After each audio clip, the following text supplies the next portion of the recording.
Excuse me, could you please give me directions to the blood bank? Oh, just a moment. Ah, that is so much better. Good day, my ghoul friends. Have we got stories for you today? You will hear tales of disaster and ghosts. I hope you enjoy. I'm going back to sleep after that delicious meal. Good night!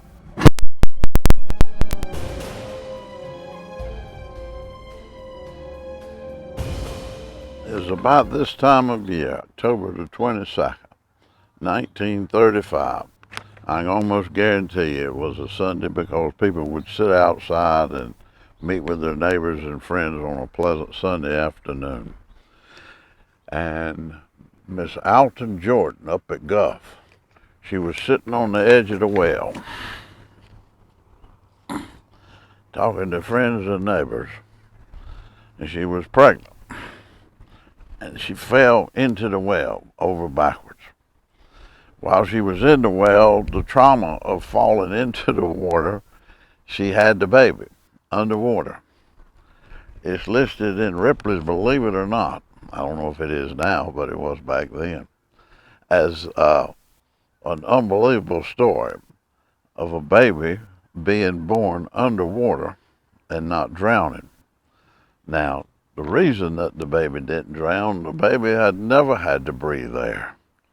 So being in the water didn't affect it at all. So the neighbors came to her rescue. Somebody scaled down a rope, got her, and they brought her up and cut the umbilical cord. And there's a photo of the young man at the bottom left. And that's her.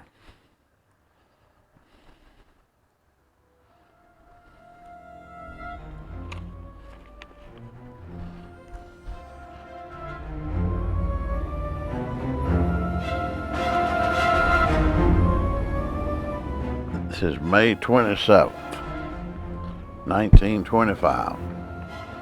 Now, there wasn't anybody. The coal mine had been opened since 1859, the one on the Lee County side of the river. And there were two shafts. Of course, remember they were dug by hand. And each shaft was about 10 feet wide, 10 by 10, and 444 feet deep. So one of the shafts, there was no electricity, it was powered by a steam house. One of the shafts was to take the miners up and down. The other one is once they mined the coal to bring it out. Now, but there weren't enough people around here to buy the coal. So they petitioned the General Assembly. First they tried to put it on a barge and sell it down the deep river where it meets the Cape Fear. But the deep river didn't live up to its name. It wasn't deep enough. So they went back to the drawing board, and the state chartered a railroad to go from Fayetteville to Cumnock. And when it passed through here, Sanford, it's easy to tell what it looked like. If you're crossing Weatherspoon Street going towards the fairground, you look away from Sanford and what you see is a cleared area, maybe 15, 20 feet, where the tracks are, and there's trees on either side of it. That was the Western Railroad over there behind Miss Winger's. So when that train came through here on the way to Cumnock, there was nothing here. It was all trees, and you only have to go less than a mile from downtown, and you drive over Weatherspoon Street, going to the fairgrounds, look towards Sanford or away, and you see the tracks with nothing on either side but trees. The same is true on Fields Drive. If you turn off Horner on the Fields Drive and you're going towards the hospital, you look towards Sanford, you see trees in the track, and look away from Sanford, you see the same thing. So there was no Sanford till 1872 when the first train got here. So they're mining the coal and they're shipping it down by rail to Fayetteville. And at Fayetteville, they put it on a larger barge and sail it down the Cape Fear River to Wilmington. And once it gets to Wilmington, they can take it north to Baltimore, New York, Philadelphia, a place like that, or south to the mills in Birmingham and Atlanta. Well, everything is going good, and remember, had the river worked, there wouldn't have been a need for a railroad. So the chances are that Cumnock, North Carolina, would probably be about the size of Fayetteville. It would have been a major area, and with rail, with coal coming in, and then they got to get it out of there, so with barges or rail would come. There'd have probably been manufacturers all around there, but the fact that they couldn't get it out from Cumnock without the train, that's what made Sanford and Jonesboro develop. There were two mines, one on this side of the Deep River and one on the Chatham County side. The disaster happened at the one on the Chatham County side. It was a slope mine where miners drove down in their car. Here's a photo here. This is May 27th, 1925. And that morning, the shift was underground and there was an explosion about 1,000 feet from that entrance. Well, the manager of the mine, Mr. Butler, ran out there, and he'd heard the first explosion, and he's standing at the edge of the mine looking, and then there's another explosion, and it knocks him down, so he's injured but not dead. Well, they put the word out, and people on other mine shifts came, and they started trying to locate the people that were on the other side of the explosion. Well, it didn't happen in just one day. It took 2 or 3 days. So large crowds gathered to watch the rescuers as they went down to try to find where the explosion was, and then it was blocked. So they had to move all that rock, and then they started bringing the bodies out. 53 people died. Well, they didn't want to, as you saw when they're bringing the bodies out, they're wrapped up in a sheet. They didn't want to have with so many people around up there, hundreds of people watching all this. They decided to put the bodies on a train and bring them to where we are at this spot here.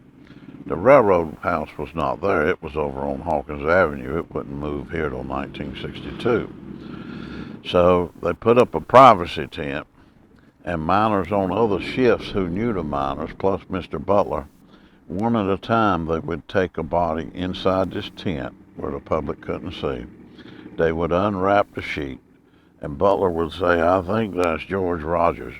Is anybody out here related to George Rogers?" And his brother or his cousin or his uncle or somebody may come and say, "Yeah, that's George." Then they'd wrap him up, and the body, the family would take that one and take it to either Miller Funeral Home or Rogers. They were both here then. So they went through that process. So remember, this is where there's never been a place in Lee County where 53 dead bodies were laid out, except here, where the railroad house is.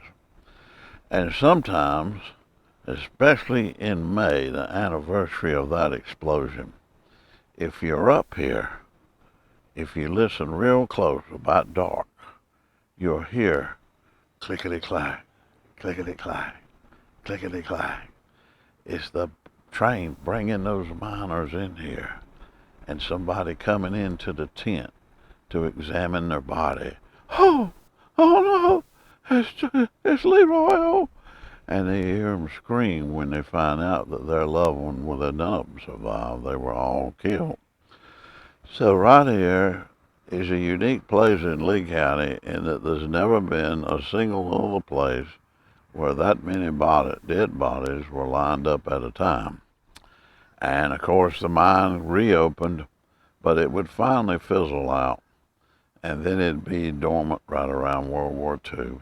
And it opened again in 1950 as the Raleigh Coal Mine Company, but it went under the Deep River, so there was always a problem with water. So after a year or two, they weren't making any money, so they closed the mine up. And there's really nothing to see there now. One of them, the one on the Lee County side, is on private property, and so is the one in Chatham County. So if you want to go see the entrance, you have to work on getting special permission.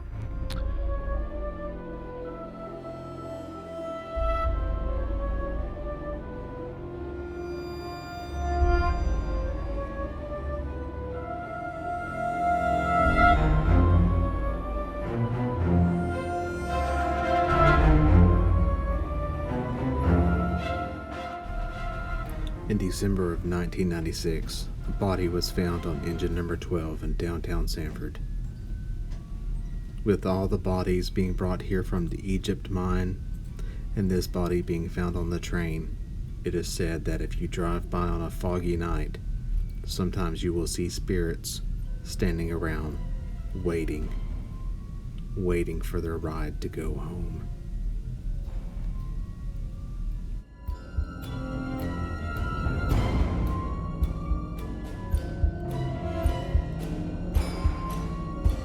Now this next story is going to go about to the same time.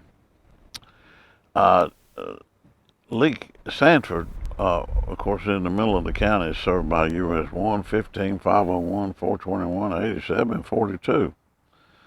But US 1 was the big one.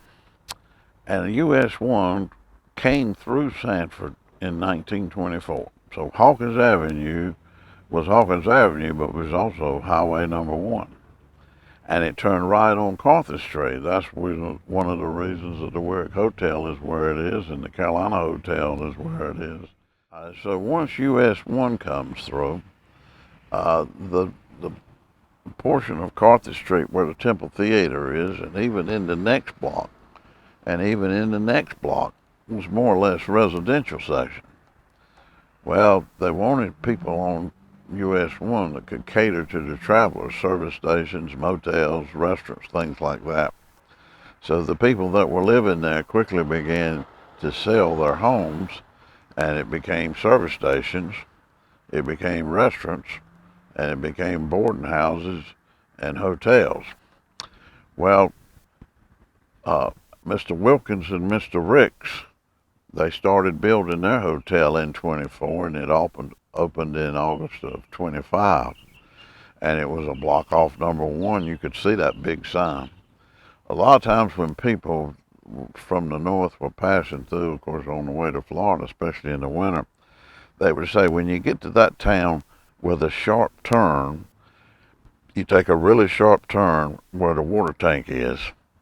If you go up on the right, there's a hotel just after you cross the tracks named the Carolina, which is behind me.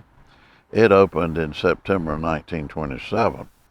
It was built by O.P. Makepeace. So Mr. L.P. Wilkins and Mr. Makepeace built a lot of this stuff, and they were friends, but they were also rivals, and both of them wanted to capture the US 1 business. Where the First Citizens Bank is now, there was a school, and it had only been operating 11 years. So Mayor Warren Williams and T.L. Chisholm and Sidney Weatherspoon and L.P. Wilkins and O.P. Makepeace, all the movers and the shakers, had an auction.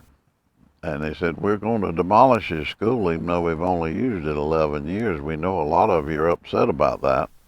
But just ride up Steele Street and you will see the new school that Joe Stout and his men are working on. Of course, it's the Man Center now, but it was originally the Sanford High School from 1925 to 1951, and Lee Sr., then known as Sanford Central, opened in 1952, and it would change its name to Lee Sr. in 1977. So people would stop here and spend the night, and they would pass the word about the good accommodations in Sanford, and the Carolina Hotel, the Warwick Hotel, and an awful lot of other boarding houses. As a matter of fact, my house was one block off US 1, and it was built as a tourist court. And people would stop and spend the night, get in their car the next day, and head on out US 1. Well, with all this building going on, Lee McKeever, who had Lee Furniture, is in the building over there on Chatham Street, beside Dr. Letlow's office.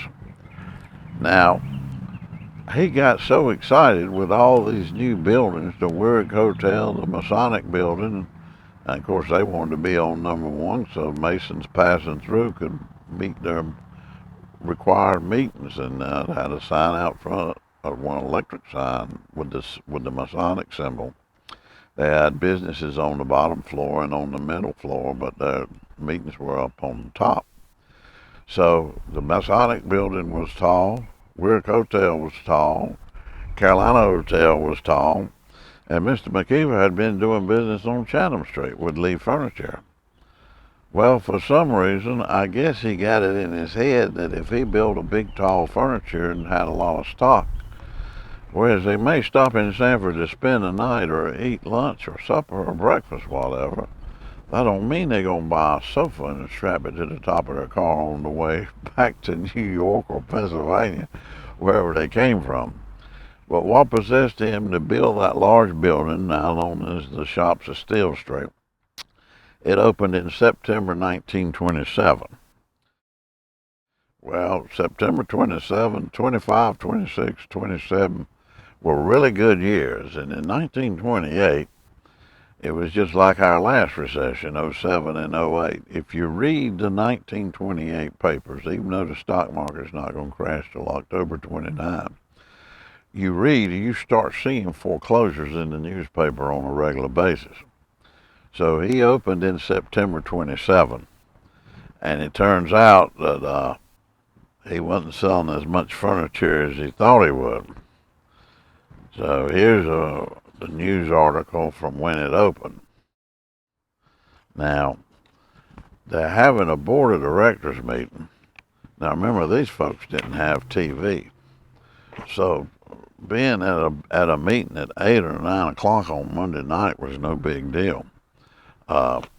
Lee McKeever takes his own life, commits the rash act in his office at the Lee Furniture Company while others are near, sends a ball through his body near his heart, lives about an hour, funeral at home Wednesday. Well, people were shocked to hear this, and they'd had a stockbrokers meeting. All the stockholders had been met there. And he said, "Excuse me, gentlemen, I'm going to the back a minute." And he got up and left, and bang! They heard the shot. His son was there, and they went rushing to the back, and he'd shot himself. They picked him up and brought him up front and sent for a doctor. And he was still conscious, and they put him on a settee. That's a grandmother word for a sofa. And he said, "Don't send for one. I need to die. I've got insurance, and all my investors will not lose any money. My insurance will cover it." So he got out with the depression coming. Business was suffering, and he weren't making enough, and people had invested in him and helped build that large building. So he killed himself so that his investors could be paid. Then the building went in. It was closed for a while. They brought an auctioneer in and sold the furniture that was left in there. And then periodically somebody would rent it and have a sale of one type or another. And then in 1937, Avents moved in there, and they stayed from 37 to 62. They sold clothing, farm supplies, hardware goods, and things like that. So where it is called the Lee Furniture Building, Mr. McKeever was only in there about 2 years. It was actually Avents a lot longer than it was Lee Furniture.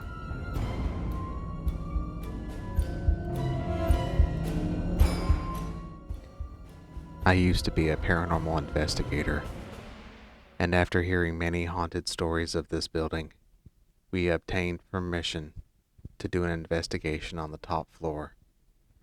That night, my team experienced more paranormal activity than we had ever experienced before. We did an EVP session, that is called electronic voice phenomenon, where you record silence.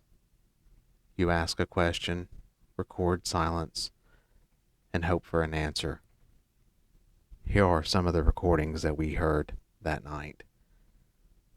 These recordings have not been heard publicly in over 15 years.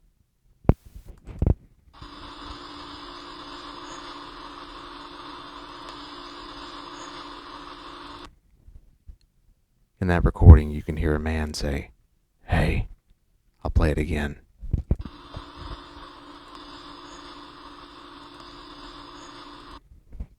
The next recording, we heard some more noises.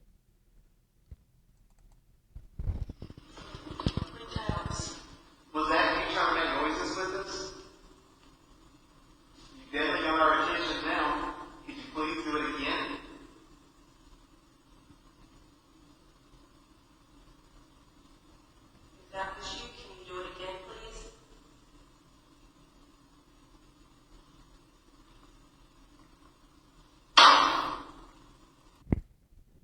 Did we actually hear the gun going off that night? Listen again.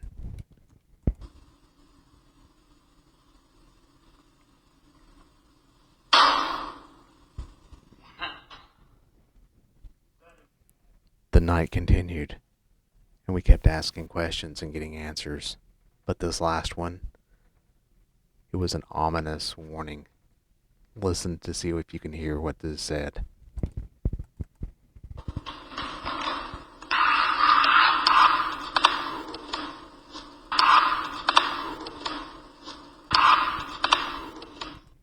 We were being told to go.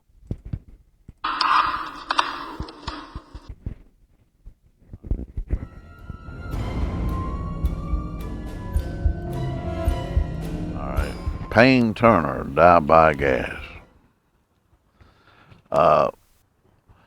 They were wanted by the FBI. They were on the top 10 wanted, and they had killed a highway patrolman. And there's a historical marker for him. His last name is Penn, P-E-N-N.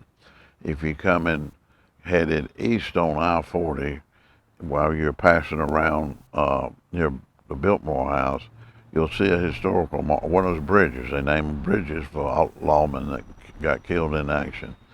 And he pulled Mr. Payne and Mr. Turner, and they shot him. Well, they found him here. They found them here through some source, and they were staying at the Warwick Hotel. So just about where the Board of Elections is where they had parted it, near where the courthouse annex is now. And the FBI is up in the Warwick Hotel. They've got the car, and they know where it is, and they are staked out all around there. A friend of mine who's deceased now, Sam Womble, there was a grocery store where the First Federal building is, which is now Lamco. And his name was Sam Womble, and he happened to be crossing the street. And it was cool, probably October, November, I think. And the FBI man opened his trench coat and pointed to a Tommy gun, machine gun, and closed it and signaled for him to go back where he came from. So he was my eyewitness to watching all this take place. A really interesting man, loved him dearly. His daddy was sheriff of Lee County at one point. And he described how they staked out, and when Payne and Turner left the hotel, they were going somewhere. That's when they FBI arrested them. And to show you the way things work today, within 6 months of their arrest, they'd been tried and put to death in the gas chamber. So the appeals that exist today, they didn't tolerate that then. So that's a few stories. There's a whole lot of them, but we're going to have to let some other people come. Maybe they'll tell you about the Devil's Tramping Ground or many of the other interesting things that happened here. And to be as young as Lee County is, there really are a lot of unusual things that happen here. And there's really no place to showcase these things, but it'd make an interesting story if somebody wanted to put it to a movie or in a book. But the entire segment of Sanford coming about, Lee County coming about, and the things that happened here are indeed intriguing. So I thank you for your time and attention today.